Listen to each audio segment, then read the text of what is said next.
11 मार्च की बात करेंगे तो यहाँ पर मैंने अपना टारगेट लिख लिया था। भारतीय समाज की मुख्य विशेषताएं, भारत की विविधता और भारतीय समाज पर भूमंडलीकरण का प्रभाव। ये टारगेट लिखा हुआ है। अब इसमें ऐसा नहीं है कि डायरेक्ट कंटेंट उठाना और नोट मेकिंग करना है, ऐसा नहीं है। सबसे पहले जो तीनों टॉपिक है इसका कंटेंट मैंने पढ़ा था, कम से कम 2 से 3 बार रीडिंग की थी, कुछ गूगल से सर्च किया था, अलग अलग संस्थानों की कुछ पीडीएफ मिली थी, क्योंकि अभी मेरे पास बुक पास में नहीं है तो इधर उधर से कंटेंट मुझे कलेक्ट करना पड़ा। उसके बाद में पीवाईक्यू देखे थे कि कैसे क्वेश्चंस यहाँ से आए थे। जैसे सिलेबस की लाइन है कि भारत की विविधता, तो क्या डायरेक्ट क्वेश्चन पूछा था या फिर जो करंट बेस पर कुछ ऐसा कोई घटना घटित हो जिसके ऊपर उन्होंने प्रश्न पूछा हो। तो ये थोड़ी सी समझ बनाई यहाँ पे। उसके बाद जो नोट मेकिंग है, यहाँ से दूसरे से तीसरे दिन नोट मेकिंग की थी। तो 11 तारीख का ये टारगेट था। जो नेक्स्ट टारगेट है वो आगे कवर करेंगे। 12 मार्च की बात करें तो यहाँ कुछ खास पढ़ाई नहीं थी, क्योंकि जॉब भी करना था उसके बाद में, लेकिन फिर भी जितना टाइम मिला था तो कुछ वीडियो स्ट्रैटेजी देखी थी। एक मेरा सजेशन है कि जो भी हम स्ट्रैटेजी देखते हैं, तो जैसे कोई संस्थान है उसमें कोई टॉपर आके हमें बता रहा है, ठीक है, वो भी अच्छी बात बताते हैं, लेकिन अभी क्या है, यूपीएससी भवन के बाहर जो भी इंटरव्यू वाले कैंडिडेट्स हैं जो इंटरव्यू देकर रिटर्न होते हैं, तो ये जो यूट्यूबर्स हैं वो उनका इंटरव्यू लेते हैं। मेरा हम्बल सजेशन है आप उनकी स्ट्रैटेजी देखिएगा, क्योंकि वो क्या है, बिल्कुल सही बात बताते हैं। उसका कारण क्या है, अभी किसी भी संस्थान के इन्फ्लुएंस में आए नहीं है। दूसरी बात, उन्होंने अभी तक जितनी भी तैयारी की, जो भी सोर्स रखा है, जो भी स्ट्रगल था, जो रियलिटी है, वो पूरी सही सही बात बताएगी। और आप देख सकते हो कि आज जो स्टेटमेंट दे रहे हैं, जब इनका सिलेक्शन हो जाएगा हो सकता है तब इनके स्टेटमेंट चेंज हो जाए, या तब वो कुछ ऐसी बातें ना बताए जो आज बता रहे। चूंकि आज वो सफल नहीं है, क्योंकि इंटरव्यू बस दे के आए हैं, सिलेक्शन उनका नहीं हुआ है, तो आज वो ग्लैमर उनके पास है नहीं, वो सारी सही चीज़ें बोल रहे। लेकिन जिस दिन वो सेलेक्ट हो जाएंगे उस दिन इतनी बातें बिल्कुल नहीं बताएंगे। आप देख लेना, यूट्यूब पर भरमार है वीडियो की, आप बिल्कुल उठा के देखना। एक जो सेलेक्टेड कैंडिडेट है और यूपीएससी भवन के बाहर जो भी बच्चे इंटरव्यू दे के आ रहे हैं, उन दोनों के स्टेटमेंट में बहुत डिफरेंस होता है। तो ये बहुत कारगर स्ट्रेटेजी, इससे क्या है, हम भटकाव से बचेंगे। जो बाद में बना बनाया इंटरव्यू होता है, बने बनाए स्टेटमेंट होते हैं, वो हमें बहला सकते हैं, हमें मिसगाइड कर सकते हैं। लेकिन अभी के जो स्टेटमेंट देखोगे आप ऐसे एस्पिरेंट के, तो वो बिल्कुल क्लियर कट होते हैं। उन्होंने यदि घर से पढ़ाई की तो बताएंगे घर से पढ़ाई की, यदि उन्होंने पीवाईक्यू को 9 से 10 बार पढ़ा है तो वो चीज़ भी बताएंगे। बाद में वो क्या बोलेंगे कि हाँ, पीवाईक्यू बहुत महत्वपूर्ण है, उस पर आपको ध्यान देना चाहिए, बाद में वो ये स्टेटमेंट बोलेंगे। लेकिन अभी वही लोग क्या बोल रहे हैं कि पीवाईक्यू को हमने 10 से 15 बार पढ़ा, इतने बार पढ़ा कि उसके ऑप्शंस भी रट लिए, उस पर नोट्स बनाए, उस पर काम किया, उसको बार बार ध्यान दिया। जो कोचिंग के टेस्ट पेपर है उनको बाद में तजब्बो दी, क्योंकि कोचिंग के टेस्ट पेपर यदि आप लगाते हो तो उसी तरह से आपका माइंडसेट बनता है। लेकिन जब पीवाईक्यू आप लगाते हो तो उससे आपको ट्रेंड पता चलता है, टॉपिक पता चलते हैं, थीम पता चलती है, पता चलता है कि एनसीईआरटी से पूछा जा रहा है या नहीं, कहाँ से कितना क्वेश्चंस पुटअप हो रहे हैं। तो ये बहुत बड़ा ह्यूज डिफरेंस है। बाकी लोग मैंने देखा है उनके वीडियोस, ये इस चीज़ को इतनी क्लैरिटी से नहीं बताते। इसीलिए आप लोग क्या करो, ऐसे ही कंटेंट को फॉलो करो जहाँ से आपको फ़ायदा हो ज़्यादा से ज़्यादा। तो 12 मार्च की बात करें तो यही वीडियो स्ट्रेटेजी मैंने देखी थी, उसमें से कुछ अपना सार निकाला था। जैसे सिलेबस है, पीवाईक्यू जो हर एक एस्पिरेंट बोलता है, तो उस पर हमको ये देखना है कि हमको किस तरीके से काम करनी, कितनी पकड़ अपनी बनानी है।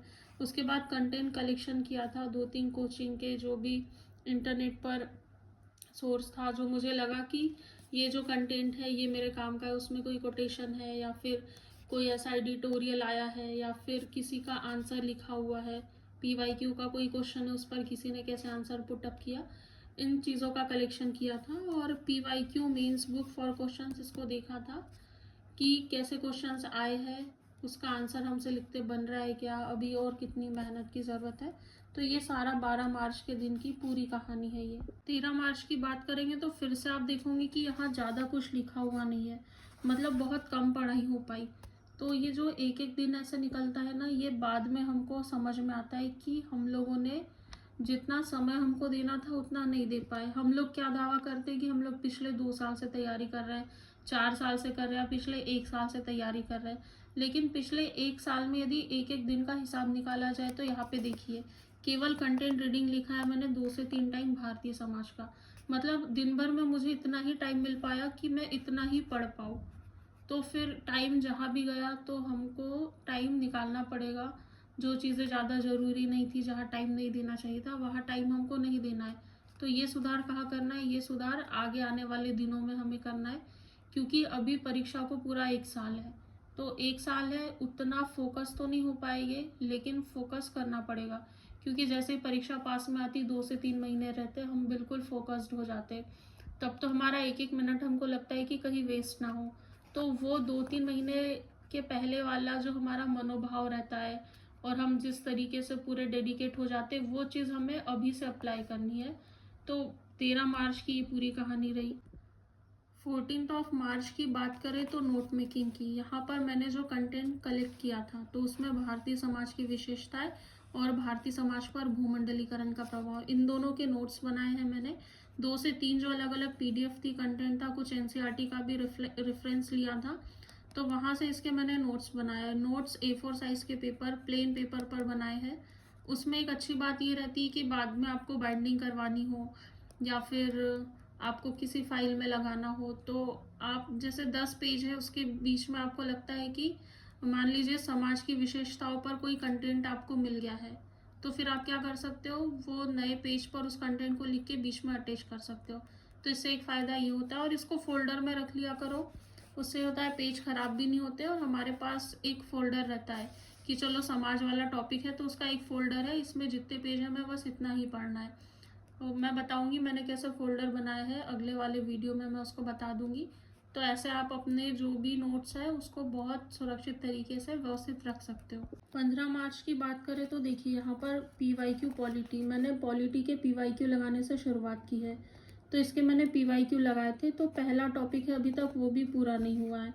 और सिलेबस रीडिंग की बात करें तो सिलेबस रीडिंग तो आपको रोज करनी है। ऐसा टाइम होना चाहिए कि ऐसा टाइम आना चाहिए कि आपको पूरा सिलेबस उंगलियों पे हो जाए। आपको सारा सिलेबस रटा हुआ होना चाहिए, एक एक शब्द क्या लिखा हुआ है, क्योंकि जब सिलेबस रटा होगा तभी आप न्यूज़पेपर पढ़ रहे हो, एडिटोरियल पढ़ रहे हो, कहीं कोई न्यूज़ सुन रहे हो या फिर कहीं कुछ यूट्यूब पर वीडियो ही देख रहे हो, तो आपको समझ आएगा कि जैसे धर्मनिरपेक्षता सिलेबस में है और इससे संबंधित कोई आर्टिकल पढ़ लिया, कहीं से कुछ भी खबर आपके पास आई तो आप रिलेट करोगे, ये मेरे सिलेबस में मेरे काम की चीज़ है, मुझे ध्यान देना है कि इससे संबंधित क्या खबर बनी है। हो सकता है उसी खबर से प्रीलिम्स का क्वेश्चन आए या उसी खबर से मेंस का प्रश्न आए, या फिर उसी खबर को लेकर 1 साल बाद भी इंटरव्यू में आपसे पूछा जा सकता है। तो खबर आज की है लेकिन प्री मेंस इंटरव्यू तीनों में वो आपको फ़ायदा देने वाली है। तो इसीलिए सिलेबस रीडिंग ज़रूरी है और ये आपको रोज़ करना है। सुबह उठते से ही जब आप पढ़ाई करने बैठे तो सिलेबस रीडिंग करनी है, और जब आप रात में सोने जा रहे हैं तो एक बार आपको सिलेबस ज़रूर देखना है। आप 8 से 10 दिन ऐसा करोगे, आपको सिलेबस रटा जाएगा। उसके बाद जैसे आप क्वेश्चन आंसर लिखते हो तो एक बार सिलेबस लिख के ज़रूर देखें, आपको बिल्कुल कंठस्थ होना चाहिए सिलेबस। तो 15 मार्च को ये सारा टारगेट था। इसमें PYQ पॉलिटी का लगभग जो पहला वाला टॉपिक है वो मेरा कंप्लीट होने वाला है।